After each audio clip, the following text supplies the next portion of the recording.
Picture this. It's 3 in the morning. You wake up to use the bathroom. The hallway is dark, and suddenly your mind flashes back to that thing you saw in a movie years ago, that creature, that monster. And now you're frozen, unable to take another step, because some movie monsters never really leave us. They burrow into our minds and wait. Wait for moments just like this. Today, we're counting down the most terrifying movie monsters ever created, the ones that haunted your childhood, the ones you still can't watch alone, the creatures so disturbing, so brilliantly designed, that they've become icons of pure nightmare fuel. Fair warning, some of these might just keep you up tonight. Let's dive into the darkness. We're starting with a creature that redefined what fairy tale horror could be.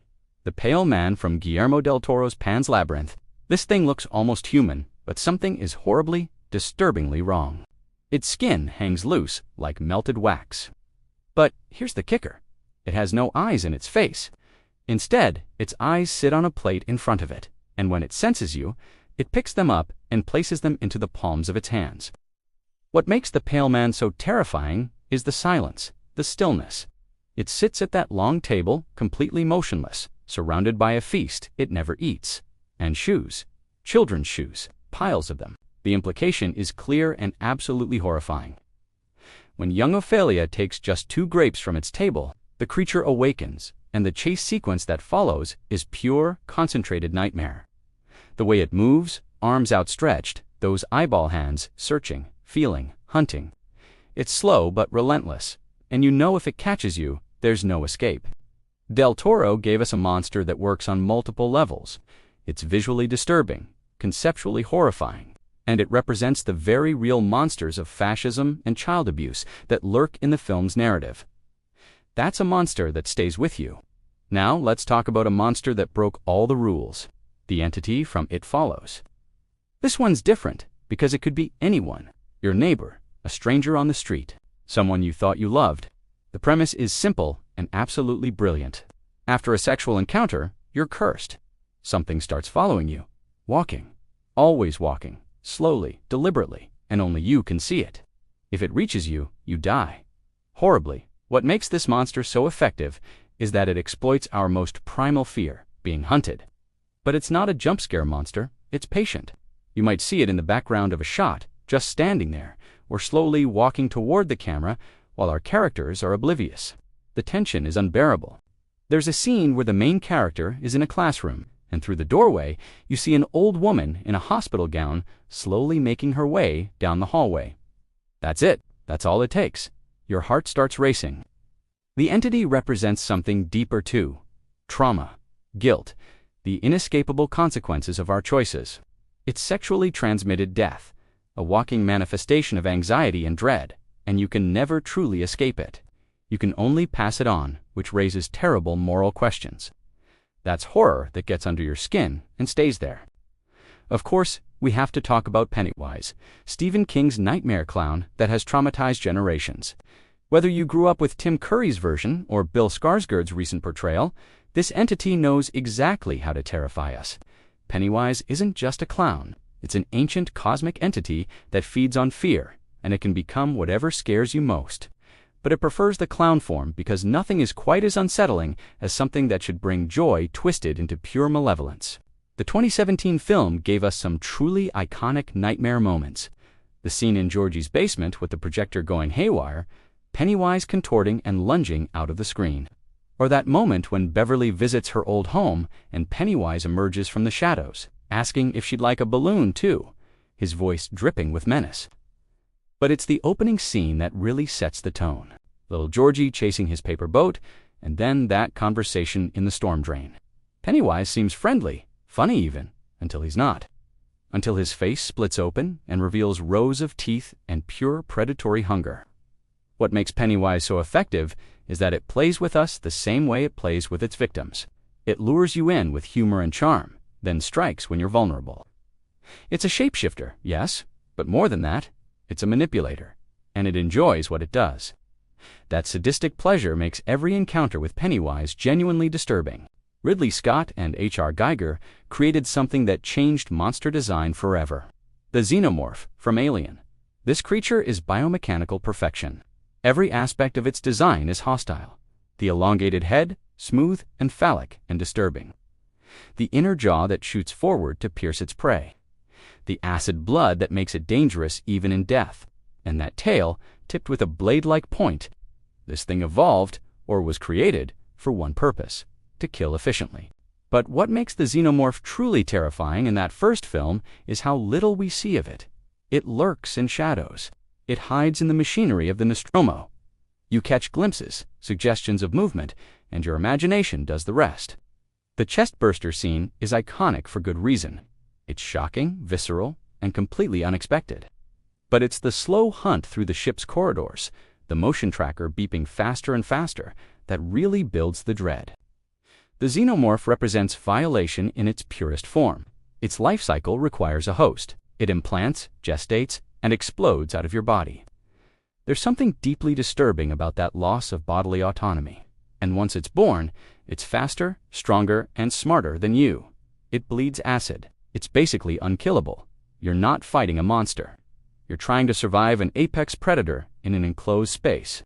That claustrophobia, that hopelessness, is what makes Aliens so effective 45 years later. John Carpenter took paranoia and gave it a shape. Actually, many shapes. The Thing from the Thing is a masterclass in body horror and distrust. This extraterrestrial organism can perfectly imitate any living creature it consumes. It could be your friend, your colleague, your dog, and you'd never know until it's too late. Until it reveals itself in a grotesque explosion of flesh, tentacles, teeth, and nightmare logic. The practical effects in this film are legendary. The dog transformation scene, where the husky splits open and becomes a writhing mass of appendages and screaming heads. The defibrillator scene, where a man's chest opens up into a mouth and bites off another character's arms. The spider head. Every transformation is unique, unpredictable, and utterly revolting in the best possible way. These aren't slick CG effects. These are tangible, physical creations that look and feel real. But the true horror of the thing is psychological. The characters are trapped in an Antarctic research station with no way out and no way to know who's human. Every conversation is loaded with suspicion. Every shadow could be hiding something. The blood test scene is one of the most tense sequences in horror cinema, and the ending leaves you with questions, with doubt. The thing isn't just a monster you can fight. It's a monster that destroys trust, community, and hope. It's isolation and paranoia made flesh. And in our current world, that resonates more than ever. Japanese horror gave us something Western audiences weren't prepared for. Kyoko and her son Toshio, from Jo-on the Grudge, these aren't your typical ghosts. They're onryo vengeful spirits born from extreme rage and suffering, and they don't follow any rules we understand. They don't haunt just one location. They infect you. Once you encounter them, you're doomed. The curse spreads like a disease, and there is no escape, no exorcism, no holy water. Just inevitable, horrifying death. Kayako's movement is what nightmares are made of.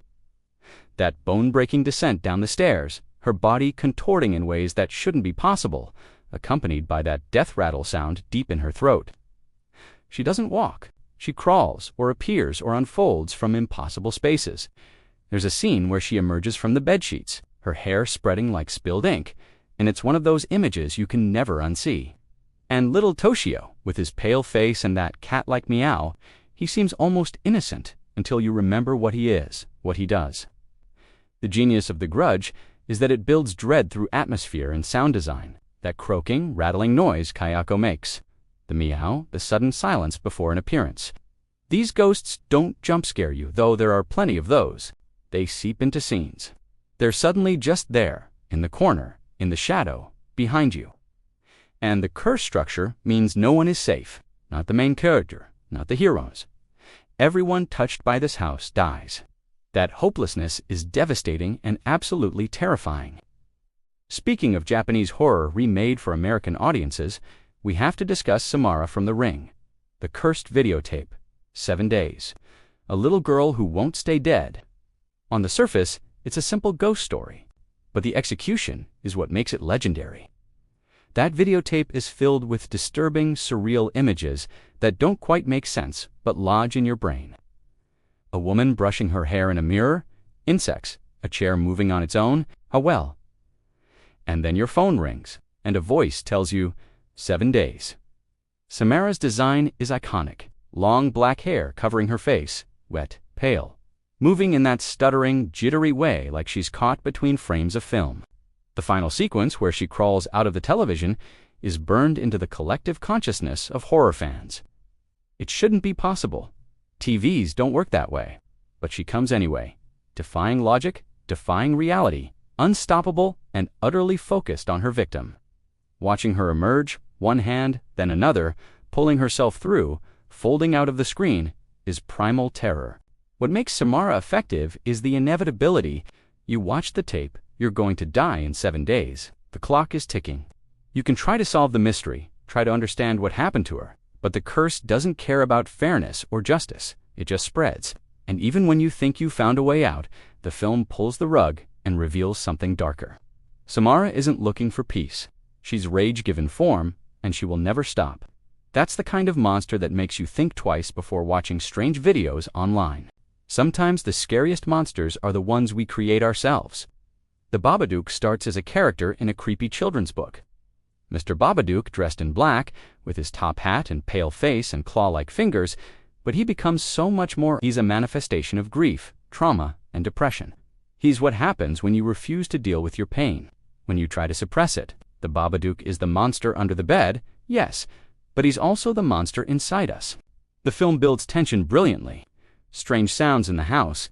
The book keeps reappearing, no matter how many times it's destroyed, each time with more disturbing pop-up illustrations. And then the possessions begin. The Babadook takes control, distorts reality, makes you question what's real. There's a scene where the mother sees him in the corner of her bedroom, this tall, shadowy figure with 2 long arms, and the way he moves, that stop-motion jerkiness, is deeply unsettling. But what makes the Babadook truly terrifying is that you can't kill it. You can't exorcise it. The film's resolution is about acceptance, about feeding the monster, but keeping it contained. It's about living with your trauma rather than defeating it. That's a sophisticated, mature take on horror that elevates the Babadook beyond simple scares. This monster represents something we all carry, something we all fear, the darkness inside ourselves that we can't quite control. And that's absolutely horrifying. Okay, some might argue these are TV monsters, not movie monsters, but hear me out. Stranger Things brought horror to mainstream audiences in a way that deserves recognition. The Demogorgon from Season 1 is a perfect monster. It's an interdimensional predator with a face that opens like a flower of teeth. It hunts by sensing blood. It can appear anywhere, emerging from walls, from portals, from the space between dimensions. And it's relentless. But it's the Mind Flayer from Seasons 2 and 3 that really showcases cosmic horror. This thing is massive, towering, spider-like, made of shadow and smoke. It's intelligent, it strategizes, it infects and possesses people, turning them into extensions of itself. The body horror of Season 3, where people melt into fleshy components and combine into a massive spider monster made of humans, is genuinely disturbing stuff for what's ostensibly a show about kids. What makes these creatures effective is that they're grounded in 1980s horror aesthetics while feeling completely fresh. The Demogorgon has shades of Alien and The Thing. The Mind Flayer evokes Lovecraft and body invasion films, but they're unique creations that have captured imaginations worldwide. And the show isn't afraid to let them be truly threatening. Characters die. The stakes are real. These monsters have spawned a new generation of horror fans, and that influence can't be ignored. And here we are, the #1 spot. Some of you might be surprised, but hear me out. The creatures from A Quiet Place represent evolution in monster design and horror storytelling. These aliens are blind, but have incredibly sensitive hearing. They're armored, fast, and vicious. They've driven humanity to near extinction. The premise forces characters and the audience into silence. Every sound is a potential death sentence. What makes these monsters so effective is the constraint they impose. Horror often relies on characters screaming, running, making noise. A Quiet Place removes that option. The family communicates in sign language. They walk on marked paths. They've created a world of silence out of necessity. And when sounds happen accidentally or intentionally, the attacks are swift and brutal. The creatures move like hunting predators, all muscle and rage and alien efficiency. but it's the design that really sells it. The creatures have no eyes, their heads split open to reveal the sensitive audio organs. They're all angles and armor and teeth. And the soundscape of the film is brilliant. The absence of noise makes every small sound amplified. A dropped toy, a creaking floorboard, a birth, the nail scene. These moments are excruciating in the best way. You're holding your breath along with the characters. These monsters represent an innovative approach to horror. They change the rules, they make you experience fear differently, and they've influenced horror cinema going forward. That's what the best movie monsters do. They don't just scare us in the moment, they change how we think about fear itself. So there you have it. 10 movie monsters that have terrified audiences and defined what it means to be truly scary. From ancient cosmic entities to interdimensional predators, from cursed spirits to our own inner demons. These creatures represent our deepest fears given form. They're hunting us, infecting us, emerging from screens and shadows and the spaces between. They're patient, they're hungry, and they never truly leave us. Now it's your turn. What movie monster still haunts your nightmares? What creature did we miss that deserves to be on this list? Drop a comment below and let's share our fears together. After all, monsters are less scary when we face them as a community. Or maybe that's what they want us to think. Thanks for watching. If you enjoyed this descent into darkness, hit that subscribe button and ring the bell so you never miss our next terrifying countdown. And remember, when you turn off the lights tonight and that floorboard creaks, when you see a shadow move in the corner of your vision, when you hear something that shouldn't be there, just remember, these are only movies. Probably sleep tight if you can.